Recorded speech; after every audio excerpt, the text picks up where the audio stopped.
Good afternoon, everyone. The session is ready to begin. The session is sponsored by Mathematica.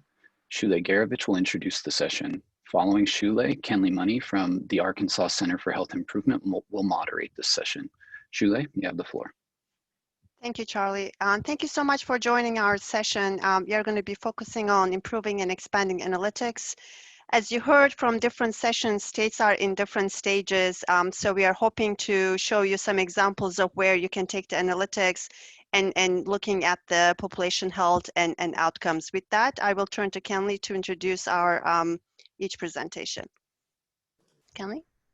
Hi, good afternoon, everyone. I'm Kenley Money. I'm with the Arkansas Center for Health Improvement. My title is Director of Information Systems Architecture. All that said, I run the Arkansas APCD. And those of you who attended last year's conference, we hosted it in Little Rock, Arkansas, and the APCD was proud to be the host of all of you. We had a great time. I'll say that while I thought that was a pretty good conference, this conference has been really incredible. I had no idea that a virtual conference could be so effective. Kudos to the NATO staff for pulling off such a content-rich schedule. It's terrific. So I'm going to be moderating this afternoon's session. I would say we're right after lunch, but it's kind of strange in across the many time zones. Ours is improving and expanding analytics, population health, and I'll begin with a little bit of housekeeping and then we'll get right to it. So ours is the longest session at 70 minutes. Each presentation is going to be 10 minutes long with a couple of minutes in between for questions. There will be more time at the end for additional questions. Submit your questions through chat or the Q&A box there. I will introduce each presentation and the presenters as they begin. I'm not going to do all the introductions at the beginning, but right before each one. Everyone will have their microphones and video off except for those that are speaking, and Norm and Charles can control the functions as necessary. So today we have 4 presentations, each covering new and innovative ways to conduct analytics on different topics. There will be familiar topics, there will be familiar methodologies, there will be supplemental answers to questions you already have, there will be new questions, and there'll be a surprise at the end with a very interesting topic that is a little outside the norm in what you've heard over the past 4 conference days. So the first one is going to be about opioid analytics. The second, leveraging hospital discharge data for health interventions. The third, multi-state collaboration for economic and quality outcomes. And the last one is tracking cold weather-related illnesses. Fascinating. So that said, I'm going to introduce the first presentation, Opioid Analytics Applications and Lessons Learned. Our speaker today is one of the researchers, authors, Suman Chalagula. Apologies if that's wrong. From Levin. Suman is the director and managing consultant at, I said Levin, twice I've made a mistake, Lewin Group, and has been there for about 13 years. He has great experience leading strategic technology initiatives from inception to market with accountability for the entire value chain. He drives organizational change by transforming reactive decision-making processes into proactive processes to shape the market through predictive and prescriptive analytics. And he has a fascinating presentation today that focuses on the implementation of Lewin's Opioid Analytics Module, or OAM, for the West Virginia Department of Health and Human Services. And with that, I'm going to give it to Suman. Take it away.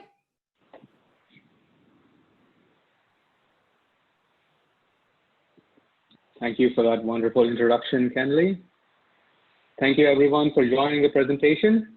So in the next few minutes, I'd like to discuss the methodologies that we've used to analyze opioid utilization. And then I'll also go into some more details about the lessons that we have learned. So let me share my presentation.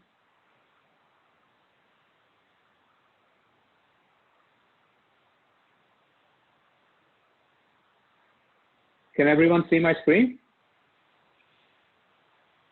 Okay, looks like it.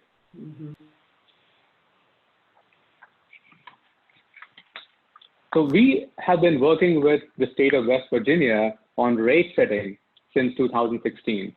So we receive Medicaid fee-for-service data, Medicaid managed care uncounted data, provider data, and member enrollment data. In 2018, the Bureau of Medical Services in West Virginia asked us to partner with them to analyze opioid utilization. And as you guys know, West Virginia is the state that has been hardest hit by the opioid crisis. As part of this engagement, we built an opioid analytics module, which I'll be demonstrating in a few minutes. These are all the different areas of functionality that the opioid analytic module encompasses. So we help identify members with excessive opioid utilization, trying to improve access to treatment providers and facilities. We also look at a number of key performance indicators to figure out where action should be taken. We also help West Virginia understand how to structure their pharmacy lock-in program. We also look at provider monitoring and program integrity, and also the utilization of substance use disorder waiver services. And because our contract with the state of West Virginia has ended, we can't actually show the exact module that we built for them, but in this presentation, I'll be going through a de-identified version of our demo module that reflects the same functionality, but with demo data. You'll see in the demo module that we've used the state of Georgia just for demonstration purposes. And when you think about it, as we develop an analytics application, it's important to tailor it to different audiences. In this case, we have to make it palatable to the executives, to management, and also to the analysts. So let's start at the executive level. You can see this is sort of the landing page that we use in the analytics module. This just gives the person who's looking at it a very quick idea of what is going on in a particular state. In this case, state of Georgia. So you can see there's a 6.7% increase in drug overdose, how many deaths because of the opioid overdoses, and then some key statistics like 54%, only 54% of the first fill are actually per the CDC compliance guidelines. And then you can see in the bottom of the page where only 35% of the prescriptions are over 50 morphine milligram equivalents, which is basically the strength of the opioid prescription. There's 23% of people who have received more than a 7-day supply. And then there's 19% of people who received not only an opioid prescription, but that was in combination with a benzodiazepine prescription. Here we start to go from an executive level more to a management level so that we understand more about what is going on, but not down to the level of detail that an analyst would typically need. So here you can see the different utilization statistics, total number of opioid prescriptions, percentage of members with opioid prescriptions, what is the total paid amount, total number of members, and then you can see some more breakdowns here. So here you will see how many opioid prescriptions per 1,000 members per year by certain demographics like county, gender, and then demographic subgroups, and also by eligibility group. And a quick representation of what is going on with the state, but just with an added level of detail included. This is where we start to go down into much more of a detailed view of what is going on with the data. We're going to the place where analysts are much more comfortable, where they would like to interact with the screen a little bit more to understand what are the hotspots within a particular state.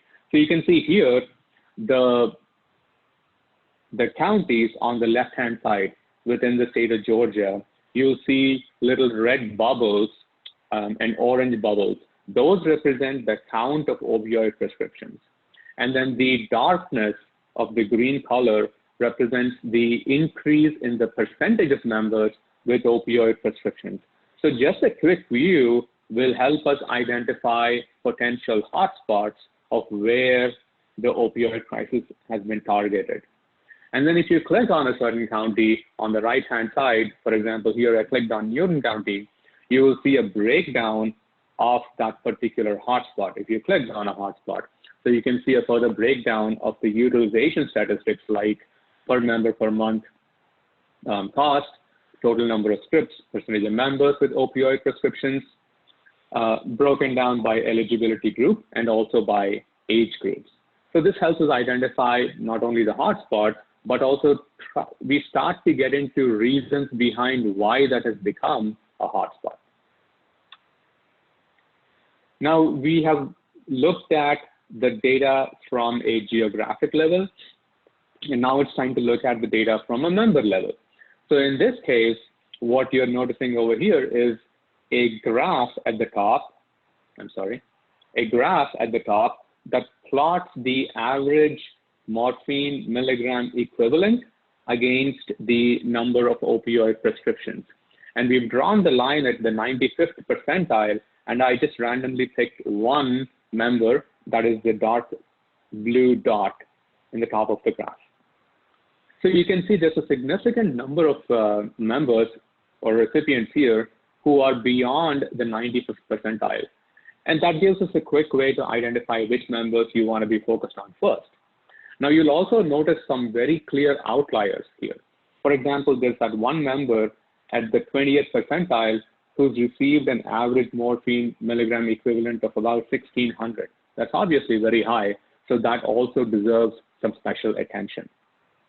In the bottom of the screen, you'll see the total number of members by number of opioid prescriptions on the bottom left hand of the screen.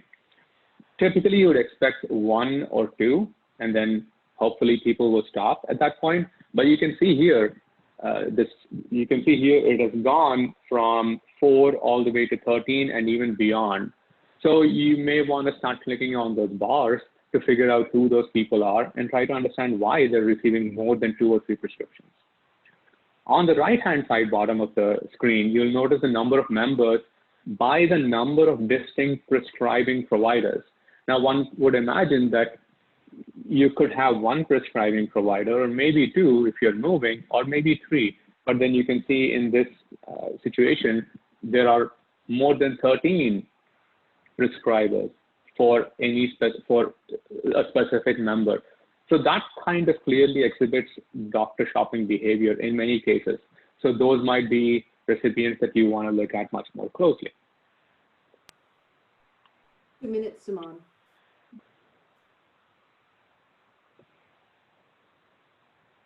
Can you hear me now? Oh yes, it was 2-minute warning. Oh, thank you. Here, we looked at the data from a member perspective. Now we're looking at it from a provider perspective.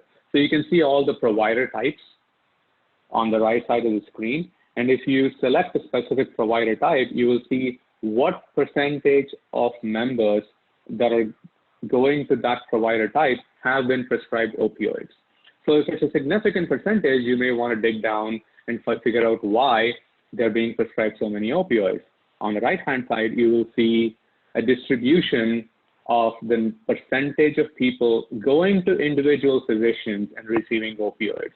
So just depending on how thick the width of a bar is, you should be able to figure out which physicians you want to go and ask, why are you prescribing so many opioids? Perhaps more training is required, perhaps more instructions are required. And then similarly, at the bottom of the screen, you will see how many prescriptions over time has a member received. The example that I picked over here, you'll see that there are a lot of physicians or prescribing providers over time for this specific member. Certainly deserves more attention. The Pharmacy Quality Alliance has come up with a number of standard measures. What we've done is we've basically taken and figured out the calculation and the adherence to these measures. But then we also understand that it is not only important to look at the adherence of these measures, but also look at the adherence by other conditions like mental health conditions. And then you also want to look at the measure results by geography and other demographics. One of the things that Optum has done is talk to subject matter experts, providers, scientists, and also CDC to come up with a number of standard key performance indicators.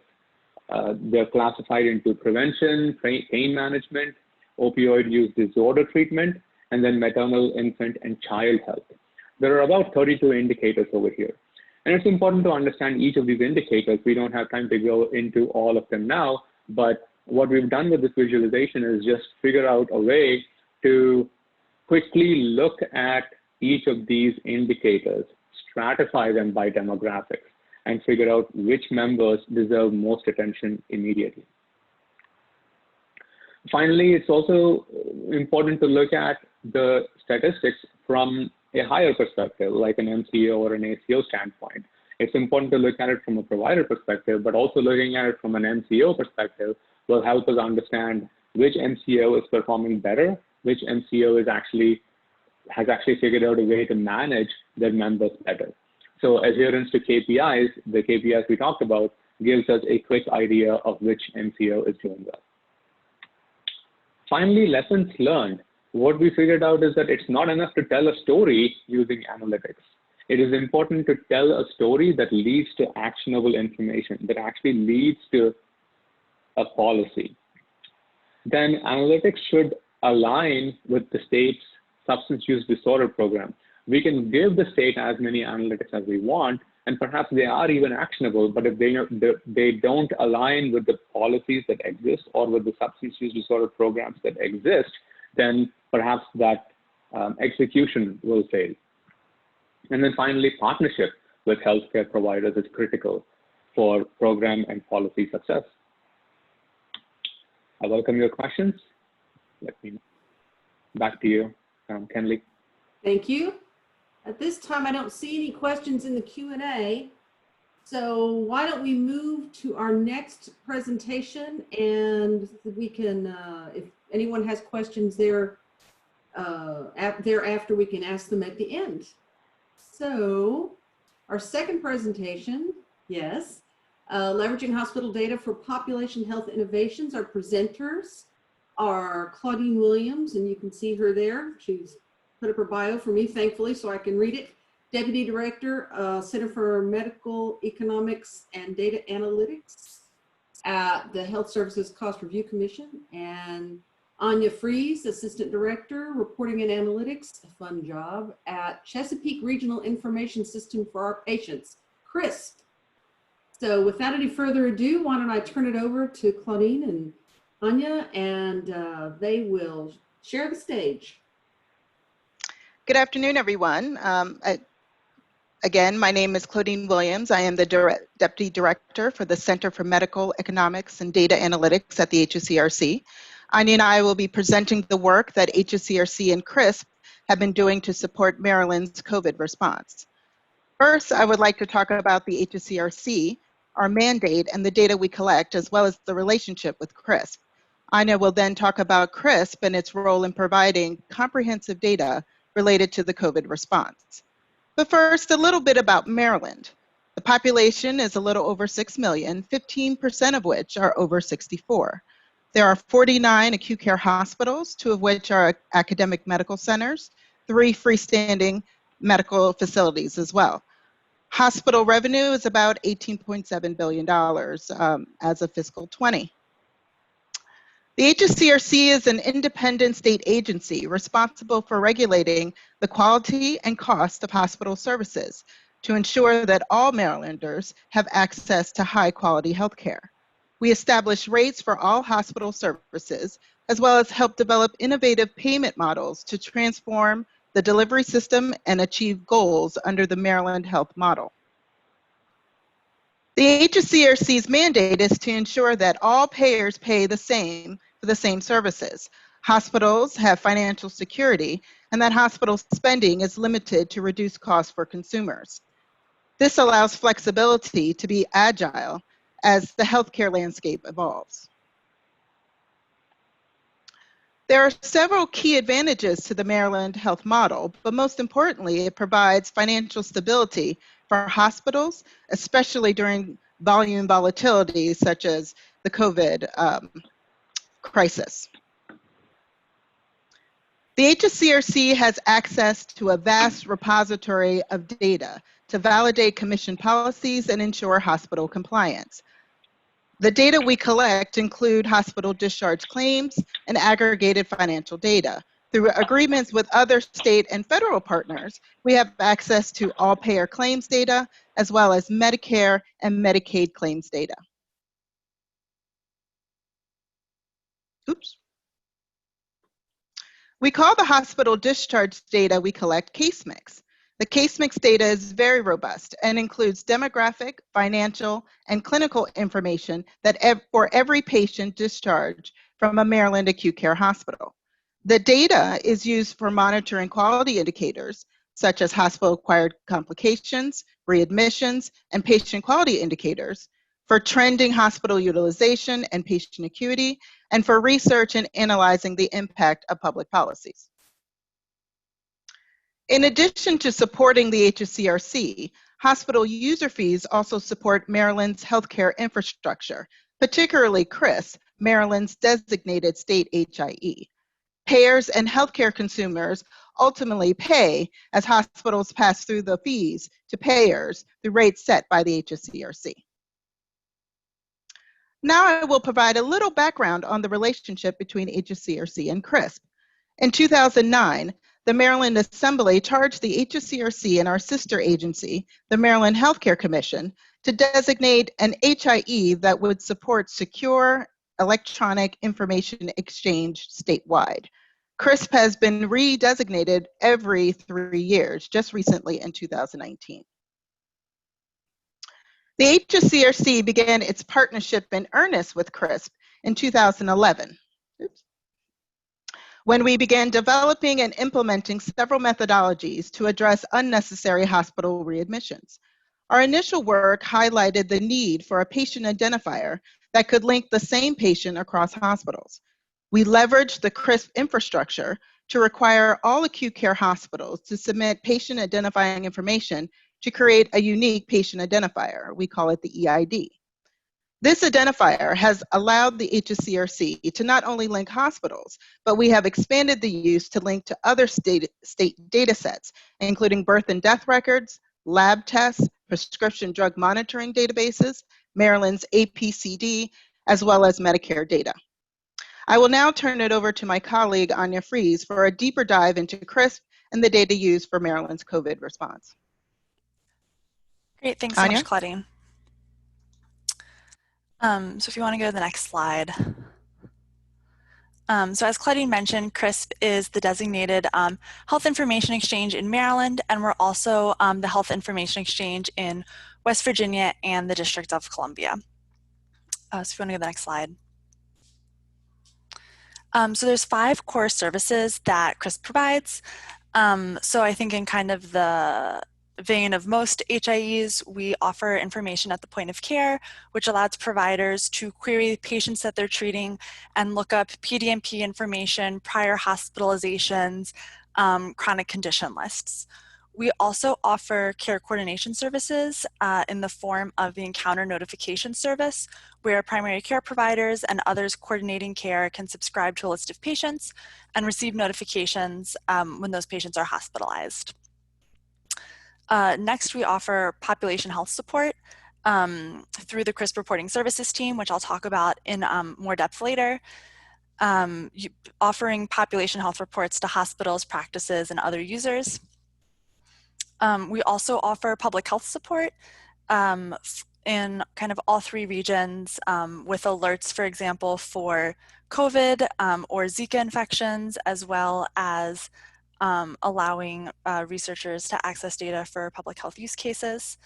And then finally, we offer program administration support, which supports HSCRC's care redesign programs in kind of supporting those policy discussions with data. So next, I'll go into a little bit more about how the CRISP reporting services team has been able to link multiple different data sources to support COVID. So as Claudine mentioned, CRISP reporting services was created out of this partnership with the HSCRC and the need to track one patient across multiple hospitals to support HSCRC with quality programs such as readmissions. From that, we have kind of grown to provide reports on many different data sets and have a web-based portal where hospital users as well as ambulatory practices can log on to view reports on their populations of patients. So when the COVID pandemic broke out, we were able to leverage this infrastructure that was already used largely by hospitals and ambulatory practices to start building out connections with new data sources specific to COVID, as well as expanding the users who had access to the reports to include local and state health departments, EMS jurisdictions, and post-acute facilities. And so we're really able to expand the reach of shared data. So if you want to get the next slide. So kind of some examples of the different types of public health reporting that were developed for COVID are reports on confirmed cases in partnership with the State Department of Health, getting fatality data for confirmed COVID cases from Vital Statistics and reporting out on that, partnering with Maryland EMS, who had an existing hospital capacity management system, and using that to track hospital capacity around the state, as well as the COVID patient census within each hospital in Maryland. We worked with the Maryland Department of Health to get their NEDS syndromic surveillance feed for COVID positive patients and built out reports looking at lab testing time and testing across the state. We partnered with post-acute facilities for them to report on their current census, the beds that they have available and the number of COVID patients.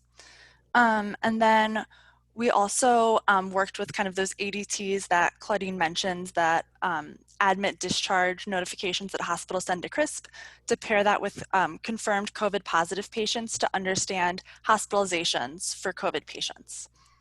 And then finally, we had kind of all of these disparate data sources and built a report that I'll demo later that kind of links those data sources together to be able to track trends across time for different measures as it relates to the COVID pandemic. 2 minutes. Great. So before I switch to the demo, just some examples of how these reports have informed policy. So the hospital census data has been used to monitor hospital capacity to look and inform surge planning at the state level. And also the shared access to data across hospitals and local health departments has enabled collaboration and communication around kind of understanding hospital capacity. The COVID testing data has been used to monitor progress towards CDC reopening measures around the kind of the volume of tests run in the state and the resulting time.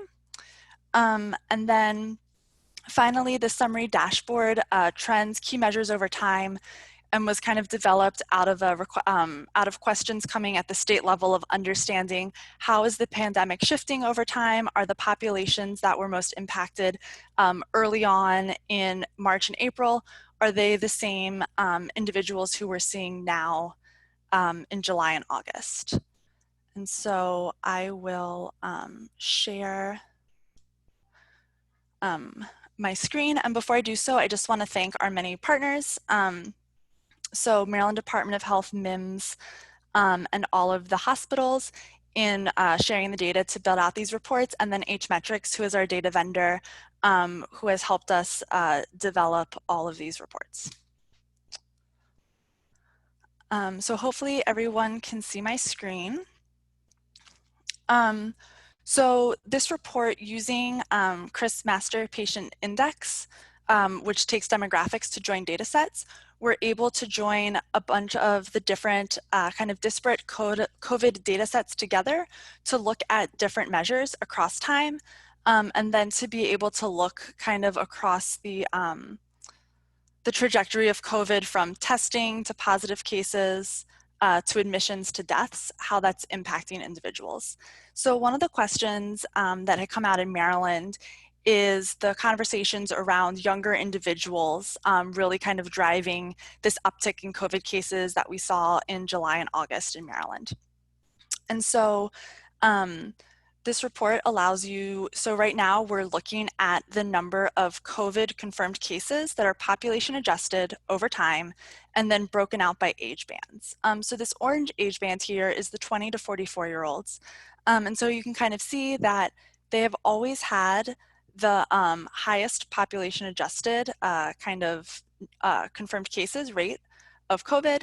But really later on, their rate of growth outpaced that of the other age groups within the state and was really driving that uptick in confirmed cases that we saw. You're also able to stratify this by other demographics.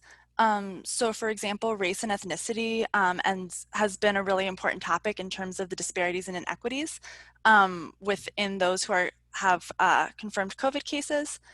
And so you are also able to cut this by race and ethnicity. And so this gray line here is other in terms of a race category, but when you slice it by ethnicity, it is largely individuals who are Hispanic. And so you can see that, especially in Maryland early on in the pandemic, with population adjusted confirmed cases, Hispanic individuals were disproportionately impacted relative to other racial groups. And then that kind of rate decreased over time. And more recently, they still kind of have the highest rate of population adjusted confirmed cases, but the kind of relative rate with other groups seems to be less. And so there's kind of a lot of different ways that you can dynamically filter. I know we're running out of time. But this is kind of a tool that state, local health departments, and hospitals have been using to understand trends in the pandemic in Maryland over time. So thank you. Thank you so much. That was great fun. All right, let me get myself together here and we will move to the third presentation. The third presentation is entitled All Payer Claims Datasets, Applications of Study Healthcare Organizations and Economic Quality Outcomes with Annetta Zhou and Maria Diaz from Civic. Let me do a quick intro and thank you for bringing your slides up.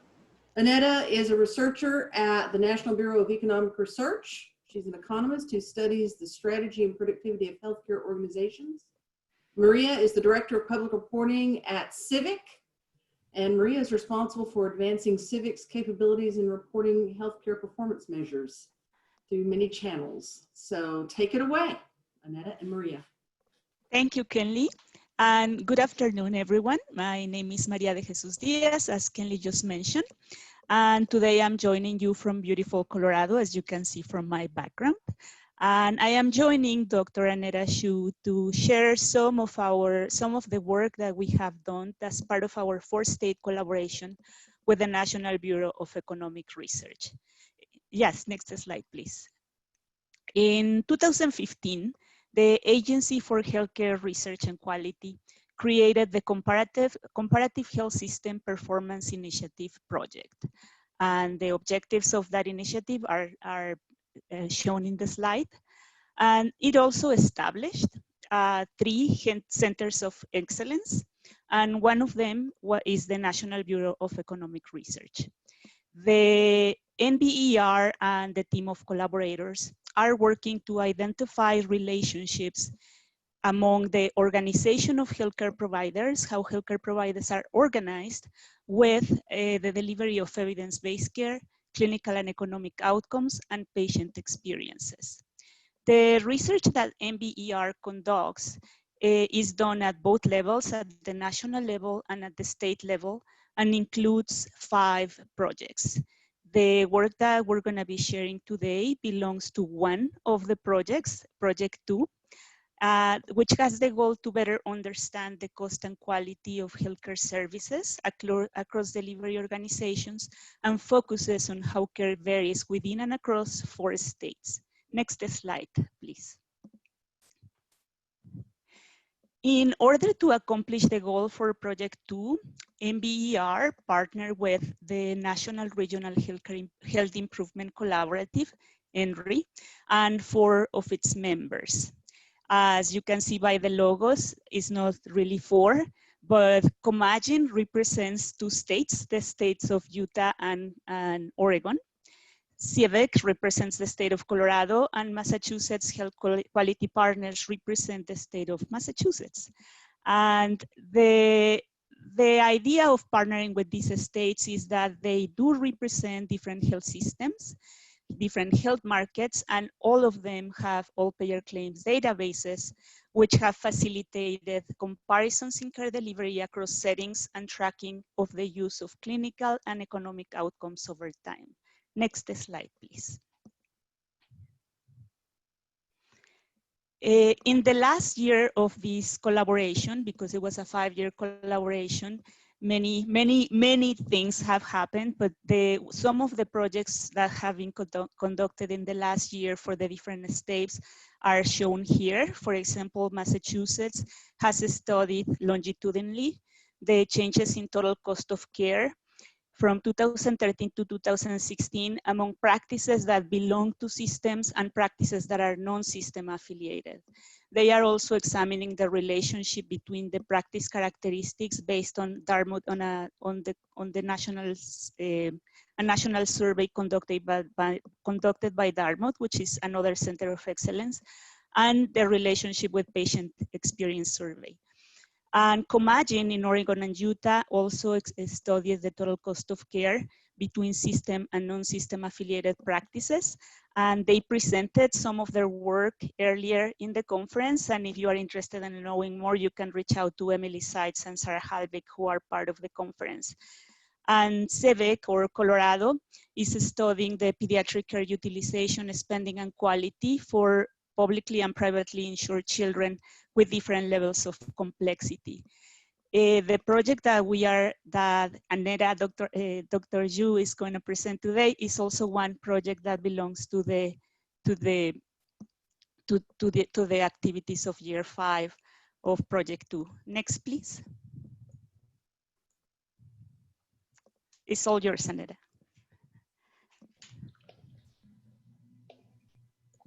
Thank you, Maria. As Maria has suggested, this project is one example of a larger collaboration effort between a research-based organization, the MBER, and state partners who have expertise in both the local conditions, data availability, and also connections with local stakeholders. We're really excited to work on this project together. And today I'm going to take over and show you one example of projects that we are collaborating under this big initiative. So the project looks at specialization and integration of care for Medicaid patients. And the research question we're trying to ask or trying to answer are, first, do Medicaid and commercially insured patients go to different or similar providers, in case whether they are integrated in the same providers or they are separated? And second, do Medicaid and patients receive better or worse quality of care from providers who treat a lot of Medicaid patients, or as we say, from providers who specialize on Medicaid patients?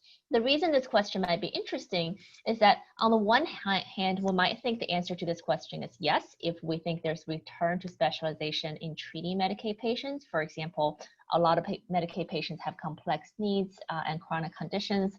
Care management programs that targets these needs might be specifically suited for these patients, and providers who see a lot of Medicaid patients might be especially good at those services.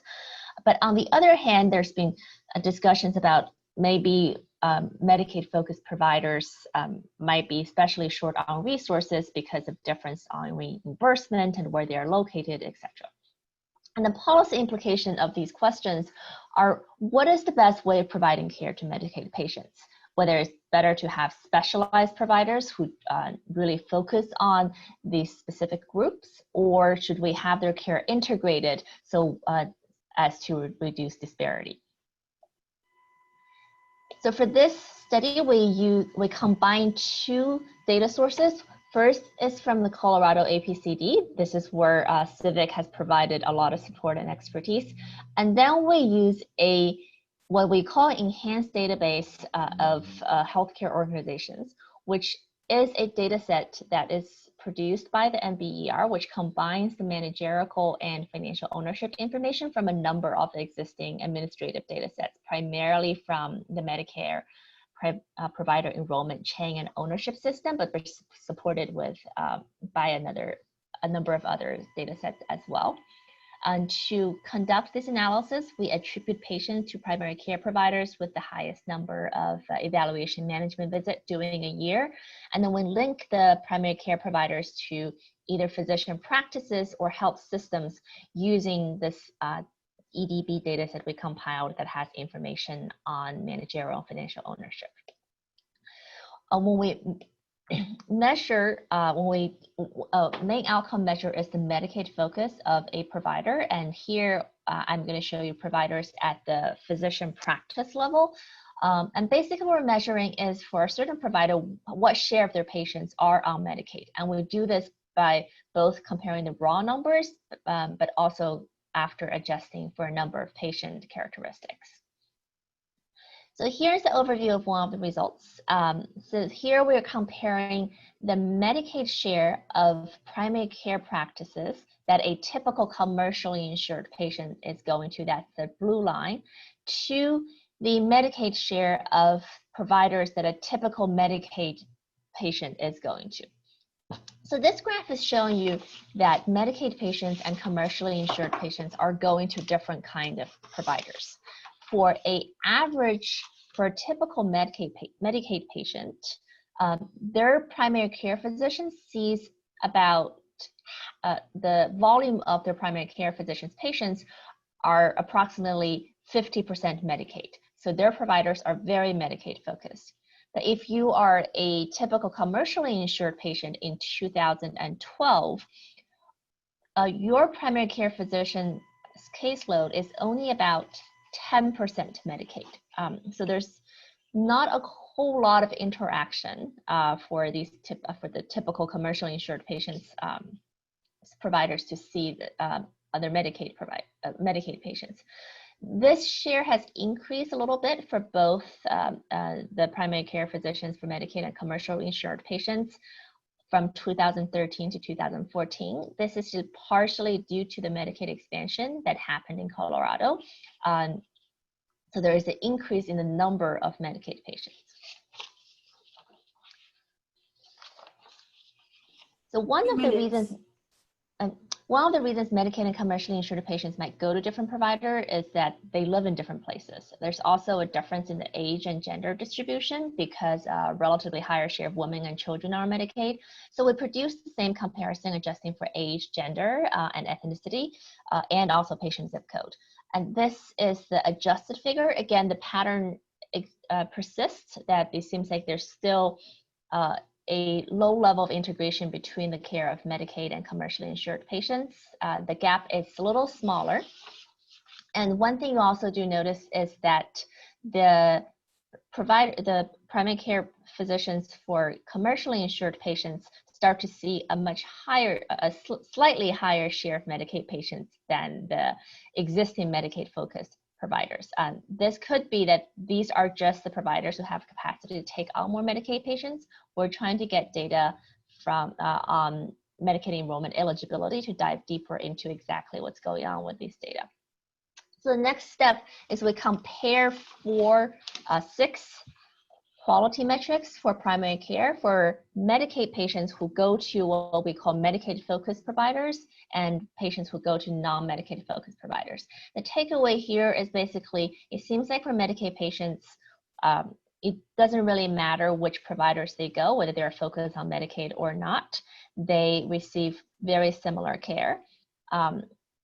And this pattern persists even when we just look at the same patients, adjusting for all their demographic characteristics and comparing when the same patients go to a Medicaid provider, Medicaid focused provider versus another provider who's not focused on Medicaid. we see there's a glass half empty and a glass half full interpretation of this. On the one hand, we think that for Medicaid patients, at least these Medicaid-focused providers that they often go to are not overall providing lower quality care, despite sometimes having less resources. On the other hand, which is not showing here, regardless of who they're going to, Medicaid patients actually meet these quality metrics at a lower rate than commercially insured patients. So there is a gap in quality metric in these quality measures that is still a puzzle. And going back to Maria for the dissemination effort. Thank you, Aneta. And as we mentioned at the beginning of the presentation, one important goal of the Comparative Health Systems Initiative is to increase or accelerate the dissemination of findings broadly to help diffuse the evidence across health system nationally and also regionally. And that is also one more role of the participation of the 4 regional healthcare improvement centers, all the states. In this case, Massachusetts Health Quality Partners, Comagin, and CEVIC, we have all established advisory bodies that are usually multi-stakeholder boards and committees. And we have used the regular advisory bodies to disseminate the research findings and to gather feedback. We have also used these committees to gather feedback as to what are the topics that we should research. And they have also, or we have also held ad hoc events to engage with the specific stakeholder segments. And Comagin is also holding one-on-one interviews with key stakeholders to gather specific feedback about their research findings in both Utah and Oregon. And we were about to hold a large panel-style stakeholder meeting in Colorado in about 2 weeks. And the role of the Network for Regional Healthcare Improvement is to help us disseminate the work that we are doing at the regional level, help us disseminating at the national level. This has been sure a very enriching experience. I joined CEVIC in 2006, so our work with this initiative has already started.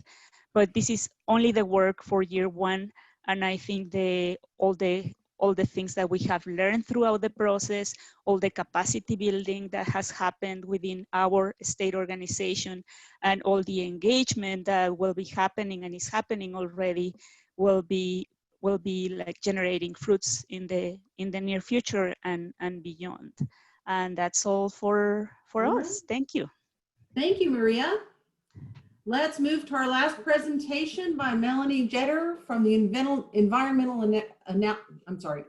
she's an environmental analysis analyst, good grief, from the Massachusetts Department of Public Health. You know, I will get through the day and pronounce words correctly. I truly promise that. Melanie, do you have your slides at the ready? Her presentation is called Tracking Cold Weather Illnesses in Massachusetts.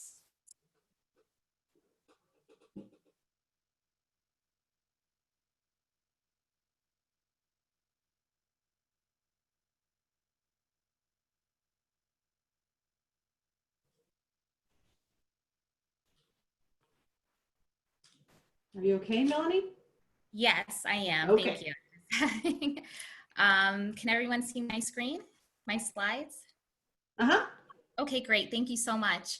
So yes, I'm an environmental analyst at the Massachusetts Department of Public Health Bureau of Environmental Health. I work with the Massachusetts Environmental Public Health Tracking Program, which is part of the CDC National Environmental Public Health Tracking Network. The tracking program provides the public with information on how environmental factors can impact certain health outcomes through an online data portal that contains local health and environmental data. One topic area of focus for the tracking program is how climate and weather can affect health. And currently we do share heat-related illness, hospitalization, and emergency department data on our tracking portal.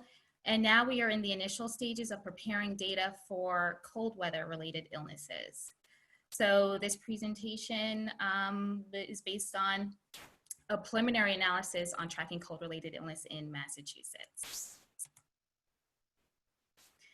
So just as a bit of background, exposure to cold temperatures or winter weather conditions for prolonged periods of time can be dangerous to health.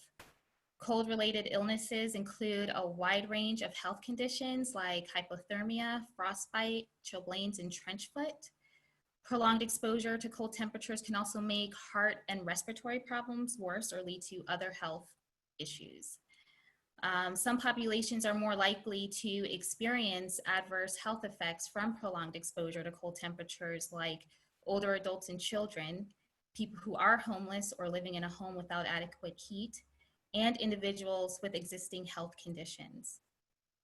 Tracking cold-related illness can help identify trends, monitor at-risk populations, and support evaluation of local cold-related illness prevention strategies. So today I'll share the results from the preliminary analysis on cold-related illness ED visits in Massachusetts. Then I'll talk about cold-related illness ED visits among people experiencing homelessness in Massachusetts. And I'll wrap up by summarizing some key takeaways and next steps.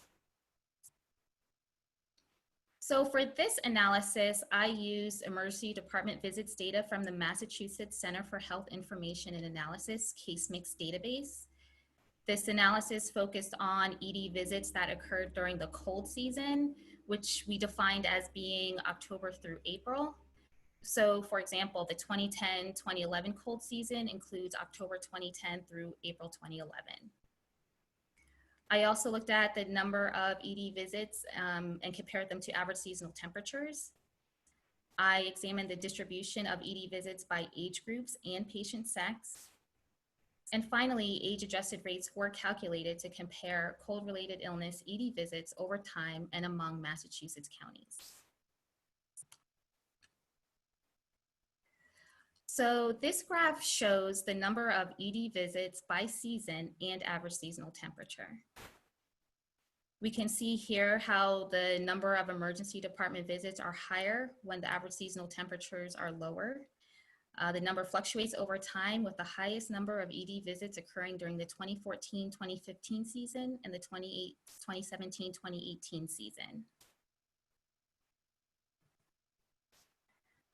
A closer look by month shows the majority of ED visits occurred in January and February when temperatures are colder. February 2015 stands out though. I will mention that February 2015 in Massachusetts was not only the second coldest February on record, but there were also back-to-back winter storms that month that were pretty significant. So this graph is showing that there are differences by patient sex. More males visited the ED compared to females across all seasons. This is consistent with national trends. Existing literature does indicate that males are more at risk than females in developing cold-related illnesses. This may be attributable to more men having occupations working outdoors. And some studies have also shown that there is a difference in thermoregulation between men and women.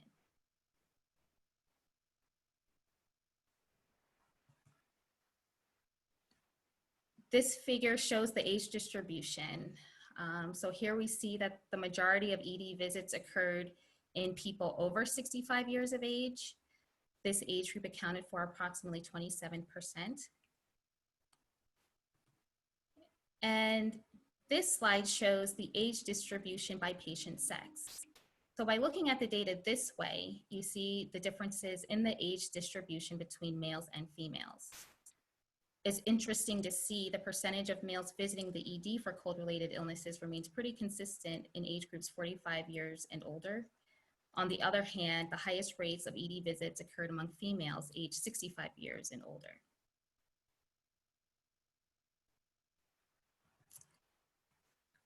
So now looking at statewide age-adjusted rates by season with average seasonal temperatures, we see here that again, rates are higher when seasonal temperatures are lower. Rates are the highest during the 2014-2015 season and 2017-2018 season.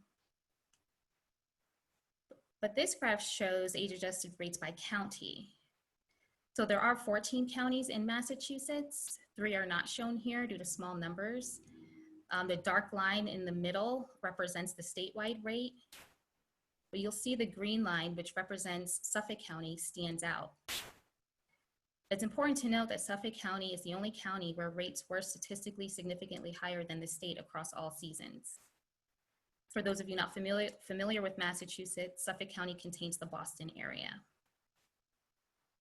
Looking at the data this way can be helpful in identifying where regional and local programs can focus public health interventions. So finally, I'll just share some information about cold-related illness, ED visits among people experiencing homelessness in Massachusetts. As I mentioned earlier, one of the most at-risk groups for cold-related illness are people who are homeless and not sheltered. So this graph shows the number of people experiencing homelessness in Massachusetts between 2011 and 2018. The number fluctuates over time, but the highest number was recorded in 2014 with approximately 21,200 people experiencing homelessness in the state.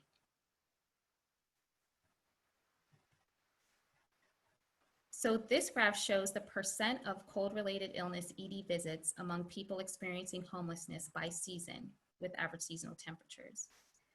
The percent of ED visits ranged from as low as 11% during the 2011-2012 season to as high as 20% during the 2013-2014 season.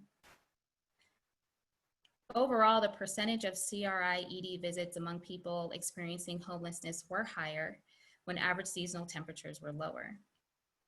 But I want to note that the high percentage of ED visits during the 2013-2014 season occurred when Massachusetts had one of the highest homeless populations.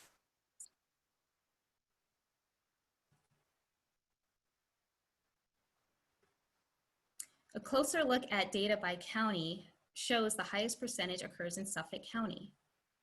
This is interesting because Suffolk County also had statistically significantly higher rates when looking at cold-related illness ED visits among all Massachusetts residents. And again, 3 counties are not shown due to small numbers. And because of these results, I wanted to take a closer look at the homeless population in Suffolk County. This data is from the Boston Continuum of Care program, which coordinates housing and services for people experiencing homelessness in the Boston area. And their coverage area is on the left side of the screen. The figure on the right shows that during 2011 to 2018, on average, 32% of the state's homeless population was located in this coverage area. This area has a large proportion of the state's homeless population, and it also has the highest percentage of people experiencing homelessness going to the emergency department for cold-related illnesses during the cold weather season. 2 minutes. Thank you. Oh. Sorry. So some key takeaways from this analysis are the number of ED visits for cold-related illness coincide with average seasonal temperatures. More people were treated in the emergency department for cold-related illness when seasonal temperatures were colder. Overall, individuals in the 65-year and older age group visited the ED more, but when looking at the data by patient sex, there are noticeable differences in the age distribution between males and females. Age-adjusted rates in Suffolk County were statistically significantly higher across all seasons compared to the rest of the state. And finally, the proportion of ED visits among people experiencing homelessness varies across state. However, Suffolk County contains the largest proportion. So again, we are still in the initial stages of looking at this data set, but one of our goals is to add this data set to the Massachusetts Environmental Public Health Tracking Portal. Before doing so, we will conduct additional analyses like looking at hospital admissions data. We will also look at this data at the sub-county level because it would be really interesting to see this information for individual communities. We would also take a closer look at other subpopulations, like possibly viewing the data by race and ethnicity to identify disparities. And finally, we do intend to share this data with other programs within the department that focus on projects related to people experiencing homelessness, because this information can potentially help inform their work as well. And that's my last slide. Thank you. Great, thank you so much. So we have, ours again is the longest presentation. We have 10 minutes for questions. I have a few questions in the Q&A for Suman, and then a few questions that I've jotted down along the way. And those of you, excuse me, there's my, those of you in the audience, feel free to put more questions in the Q&A box. So the first question is, Suman, what tools were used for the interactive reporting? We used Tableau for all of our reporting. Okay. And the second question for you, sir, is there has been a great deal of talk about using physical therapy, mindfulness, and other treatments instead of opioid or prescriptions as much.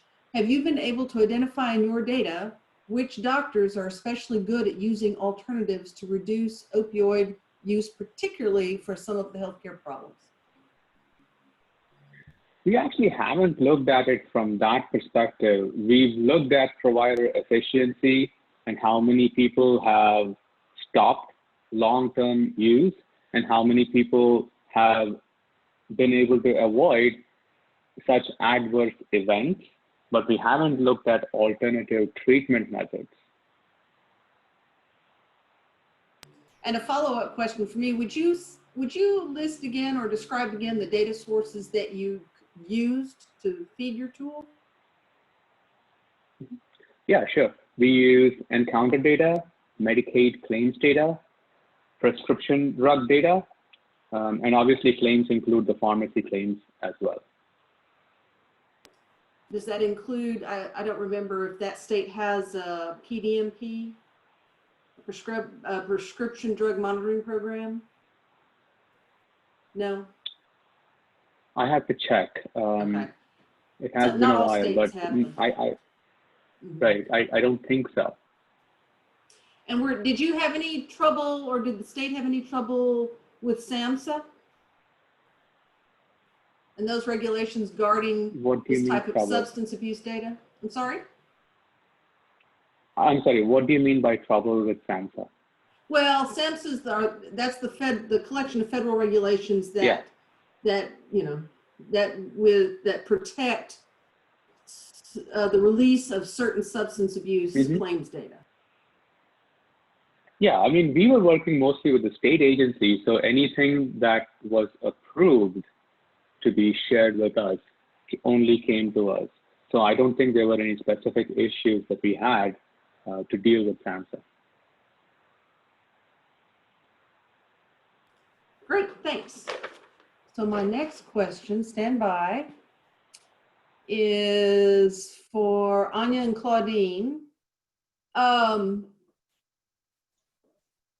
was the commission able to sustain this the level of regulation you described for so long? So I think it has a lot to do with the way the laws were drafted. The laws were drafted for our commission to be very flexible, that would allow adjustments over time without needing additional legislation. So this allowed the system to make whatever changes that was necessary in response to the changing times. We could experiment with new methods, and then the system wasn't weighed down by thousands of pages of rules that could be modified or had to be modified at a legislative level. So we had a lot of flexibility to meet the demand as things came. What's been the evolution of users that are accessing data through CRISP? Yeah, so I can speak.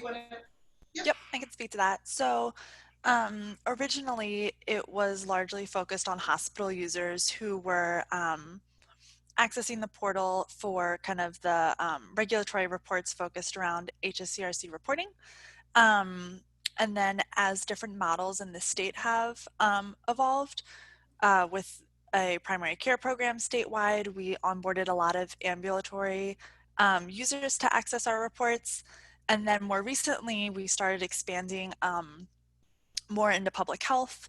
And so I have a partnership with Maryland Department of Health for PDMP reporting, released a report focused for public health users that then we were able to build on that user base during COVID, which really has expanded quite broadly to EMS providers, local health departments, kind of surge planning task force at hospitals, so different user bases within hospitals beyond the kind of traditional users who in the quality departments or finance departments that accessed our reports. Okay, thanks. I have another question, but for the audience, feel free to enter a question. So the question is for Suman, Claudine, Melanie, how quickly did you receive data and were you able to turn it around into information that could be used? We'll start with Suman.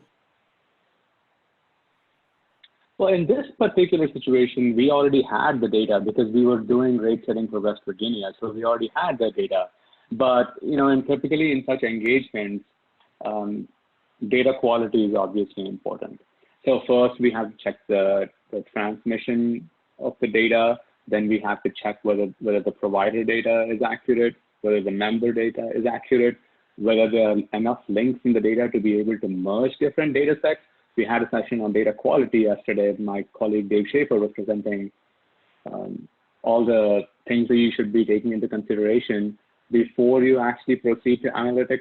So all of those, typically we would go back and forth with the state for maybe a month or two before we can get to a point where we can start ingesting that data and bringing it out in the form of visualizations and sort of some sort of actionable analytics.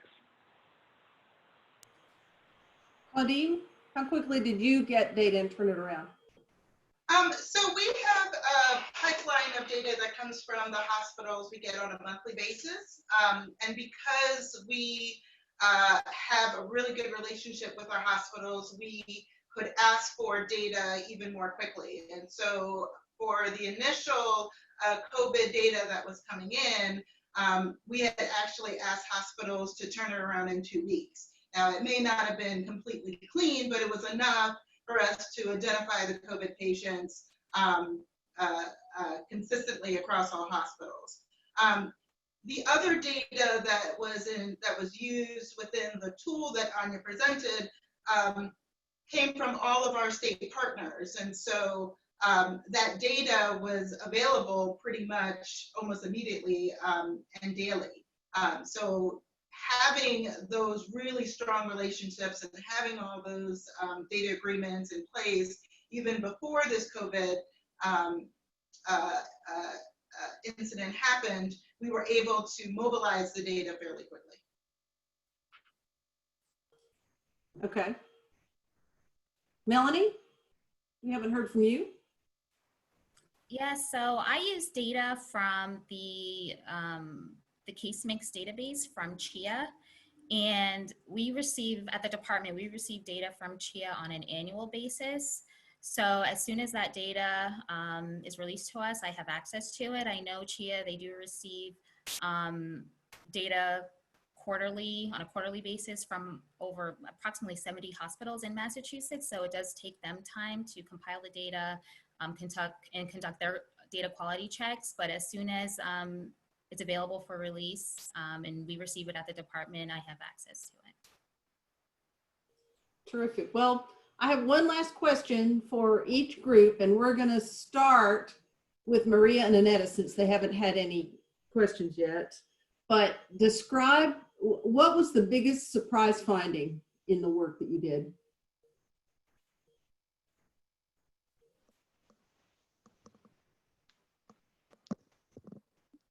Do you want to start, Annetta? Sure. I think because it's a large group of work we're doing, and I'd say for the specific one we're presented, we're actually surprised to see that the kind of cross-practice quality comparisons that we've done seem to be much smaller and it's actually, there's just not much difference there.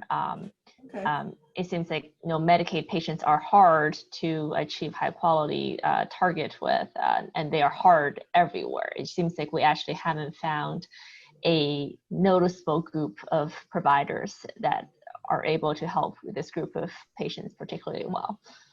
Okay. I'm going to move to Claudine and Anya. What was the biggest surprise for you?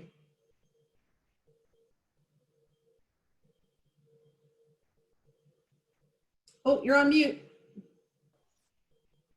I knew I would do it at some point. I'm going to let Anya take that question. Anya? Sure. I think one of the biggest surprises was just kind of looking at the trends overall, and understanding the how I think one of the once you can kind of tie all the data sources together and look at the trends, I think something that I thought was super interesting was that a lot of people were talking about how younger adults were driving up the number of confirmed COVID cases. And while that was true, the hospital admissions were still being driven by older adults. And so it wasn't necessarily reflecting kind of all the way down, I guess what I would kind of think of as the continuum of COVID, of being confirmed, getting hospitalized. And so that was still being driven by older adults. Interesting. Well, Charles, guess I need to take a time check because I think we're out of time and I can't ask my question for the last two. Yes, we are at the end of time. Out of time. Thank you, everybody. Thank you to Mathematica for sponsoring this, and see you later. Thank you all. Have a good one.